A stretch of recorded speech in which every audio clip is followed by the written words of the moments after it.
Following the presentation of the proposed 2021 budget expenditure, estimated at 13.08 trillion naira, to the joint session of the National Assembly by President Muhammadu Buhari, some stakeholders have begun to air their views on the allocations. I'm worried, just like any other reasonable lawyer, that the sum allocated to the judiciary is less than 1% of the total budget.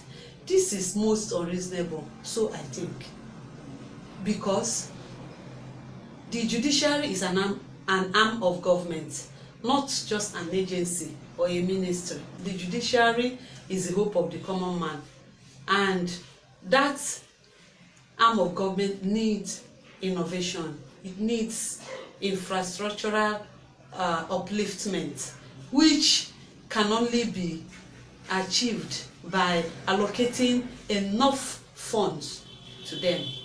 When we are talking of budgetary allocation to the police, we should be thinking of the needs of the police.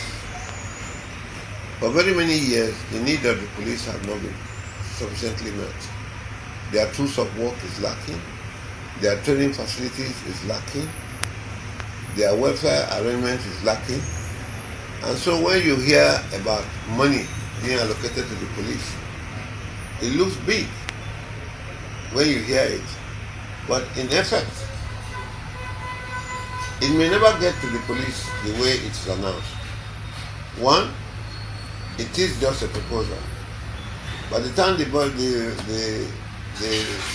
legislators go through it and approve, they might either chop it down or leave it as it is.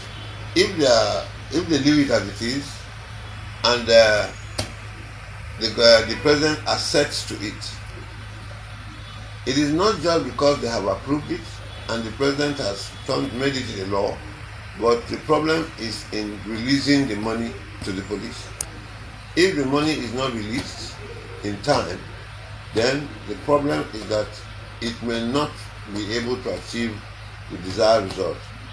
And even if they release late, it's the same problem, because at the time of release, the value must have been lost. 13 trillion naira to be spent by Nigeria. How much of this money is going to go to the average Nigerian? Now they will say they are building capital projects and building this and that. How many are we seeing? How many is affecting a layman? It would have been a very good budget had it been the discrepancies in their budget were not as many as it appears to be, or as many as it is presently.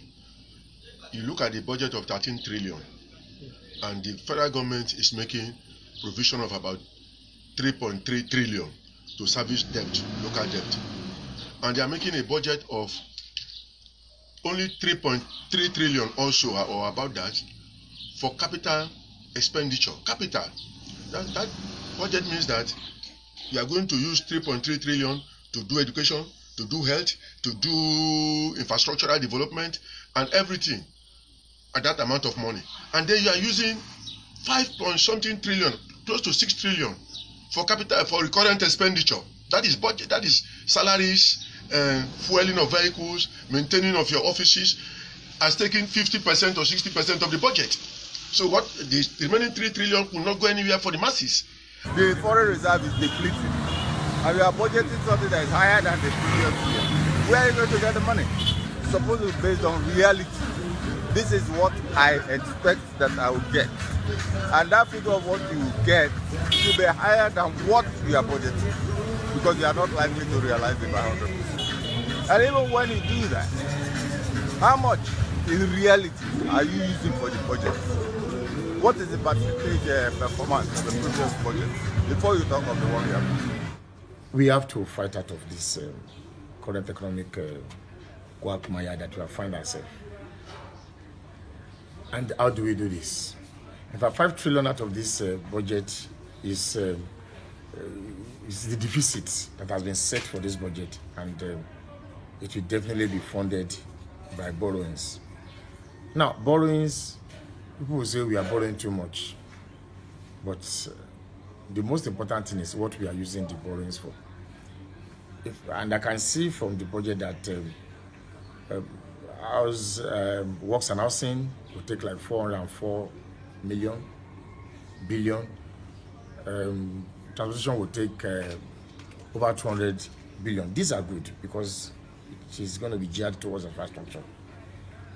Once we have infrastructures in place, roads, rails, and other things working, it will definitely, and also so much is also going to power. About 198 billion is going to power. We need to have constant electricity in this country. We need to have infrastructures in place. We need to have a decent environment that will invite, that will encourage, that will motivate foreign investment. We need a lot of foreign investment in this country. And that's how we can run the budget. I also see that a bit more than used to be is going to education. We need to be educated in this country. I think the government is in the right direction. I can see this government putting foundations in place, good institutions that will drive us forward in the future.